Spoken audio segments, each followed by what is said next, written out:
नमस्कार, मी सोनम. स्वागत आहे तुमचं छापा काटावर. आज आपण बोलणार आहोत मुंबई महानगरपालिका निवडणूक 2025 बद्दल, जी अवघ्या काही महिन्यांवर येऊन ठेपली आहे. या निवडणुकीत भाजपने आखलेली रणनीती, मुख्यमंत्री देवेंद्र फडणवीस यांची डावपेच आणि राज ठाकरे तसेच उद्धव ठाकरे यांचा प्रभाव यावर आपण सविस्तर चर्चा करणार आहोत. चला सुरू करूया व्हिडिओला. मुंबई महानगरपालिका म्हणजेच BMC ही आशियातील सर्वात श्रीमंत महानगरपालिका म्हणून ओळखली जाते.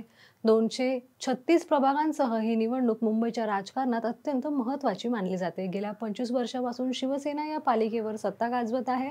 पण यंदा परिस्थिती वेगळी आहे. शिवसेनेत उभी फूट पडल्यानंतर उद्धव ठाकरे आणि एकनाथ शिंदे यांचे गट स्वतंत्रपणे लढत आहेत, तर भाजपने स्वबळावर सत्ता मिळवण्यासाठी कंबर कसली आहे. या निवडणुकीत मराठी मतदारांचा प्रभाव, हिंदी आणि मुस्लिम मतदारांचे ध्रुवीकरण आणि स्थानिक प्रश्न यांचा मोठा परिणाम होणार आहे. मुख्यमंत्री देवेंद्र फडणवीस यांनी मुंबई महानगरपालिका निवडणूक जिंकण्यासाठी आक्रमक रणनीती आखली आहे. नुकत्याच झालेल्या भाजप आमदारांच्या बैठकीत त्यांनी प्रत्येक आमदाराला आपल्या मतदारसंघातील 5 महत्त्वाच्या कामांची यादी तयार करण्यास सांगितलं आहे. ही कामं तातडीने पूर्ण करून मतदारांना प्रभावित करण्याचा भाजपचा मानस आहे. याशिवाय महायुतीत समन्वय राखण्याचे आणि वाद टाळण्याचेही स्पष्ट निर्देश फडणवीसांनी दिले आहेत. त्याचबरोबर भाजपने ठाकरे बंधूंना शह देण्यासाठी सूक्ष्म नियोजन केलं आहे. मराठी मतदारांशी संपर्क वाढवण्यासाठी दहीहंडी, गणेश उत्सव आणि नवरात्रीसारख्या सांस्कृतिक कार्यक्रमाचा वापर आता करण्याचा प्लॅन आहे. तसेच राज ठाकरे यांच्या मनसे आणि उद्धव ठाकरे यांच्या शिवसेनेच्या प्रभाव क्षेत्रातील असंतुष्ट उमेदवारांना आपल्याकडे वळवण्याचा प्रयत्न भाजप करत आहे. यामुळे मतविभागणी होऊन महायुतीला फायदा होऊ शकतो.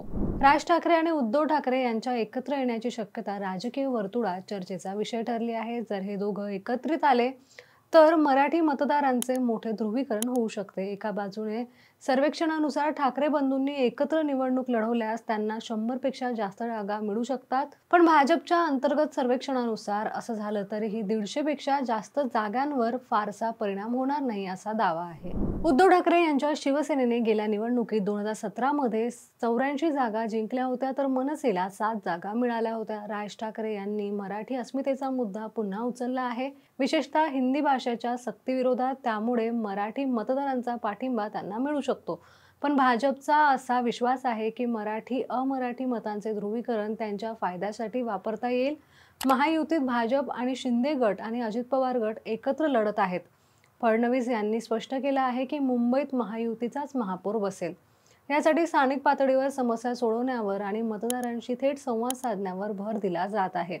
तसेच ठाकरे बंधूंच्या गटांना कमकुवत करण्यासाठी भाजपने हिंदी आणि मुस्लिम मतांवर लक्ष केंद्रित केलं आहे. या निवडणुकीत मराठी अस्मिता, स्थानिक विकास आणि राजकीय ध्रुवीकरण हे मुद्दे केंद्रस्थानी राहतील. उद्धव ठाकरे आणि राज ठाकरे यांचे एकत्र येणं ही भाजपसाठी आव्हानात्मक बाब असली तरीही त्यांचे नियोजन आणि रणनीती, त्यामुळे ते सत्तेच्या जवळ पोहोचू शकतात असा विश्वास त्यांना आहे. मित्रांनो, मुंबई महानगरपालिकेची निवडणूक ही केवळ स्थानिक स्वराज्य संस्थेची निवडणूक नाही, तर ती महाराष्ट्राच्या राजकारणातील एक महत्त्वाचा टप्पा आहे.